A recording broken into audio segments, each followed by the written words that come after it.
వేదాంతం పరిచయం పరిభాష మృత్యుభయం. మృత్యుభయం ప్రతి జీవిని నిరంతరం వెంటాడుతూనే ఉంటుంది.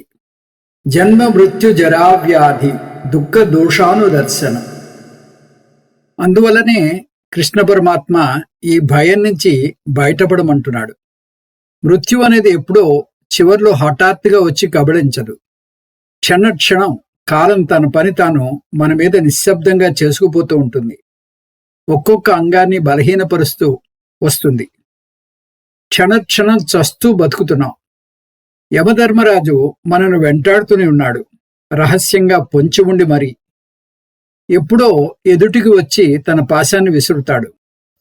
అందువల్ల పుణ్యలోకాలకు వెళ్తే హాయిగా ఆనందాన్ని అనుభవించవచ్చని యజ్ఞయాగాదులు జపతపాలు చేస్తాం. స్వర్గంలోనో బ్రహ్మలోకంలోనో శాశ్వతంగా ఉండిపోవచ్చని ఆశిస్తాం. కానీ కాలతత్వం అక్కడ కూడా ఉంటుంది. కాకపోతే ఇక్కడ కాలం వేగంగా కరిగిపోతే అక్కడ కాల పరిమితి చాలా ఎక్కువ.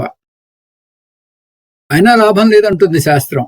ఆ బ్రహ్మ భువనాల్లోక పునరావర్తినోర్జున.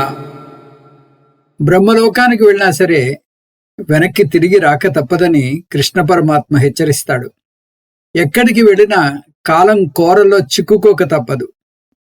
ఈ కాలం బారి నుంచి తప్పించుకోవాలంటే కాలకారుడైన మృత్యుంజయుడిని ఆశ్రయించడం ఒక్కటే మార్గం. వాలి సుగ్రీవుల కథలో చూస్తాం. వాలి సుగ్రీవుడు ఎక్కడికి వెళ్ళినా అతని వెన్నంటేవాడు. వాలి బారి నుంచి సుగ్రీవుడు తప్పించుకోగలిగే ప్రదేశం ఒక్కటే ఉంది. దాన్ని ఋష్యముఖ పర్వతం అంటారు. అది చిన్న పర్వతమే అయినా అక్కడికి వాలి వెళ్ళలేడు. ఎందుకంటే వాలికి శాపం ఉంది.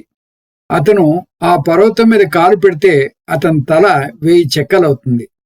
ఈ కథను మనకు అన్వయిస్తే మనమంతా సుగ్రీవులం. యమధర్మరాజు వాలిలాగా మనను వెంటాడుతున్నాడు. మనను రక్షించగలిగే ఋష్యముఖ పర్వతం మృత్యుంజయుడే, అంటే పరమశివుడే.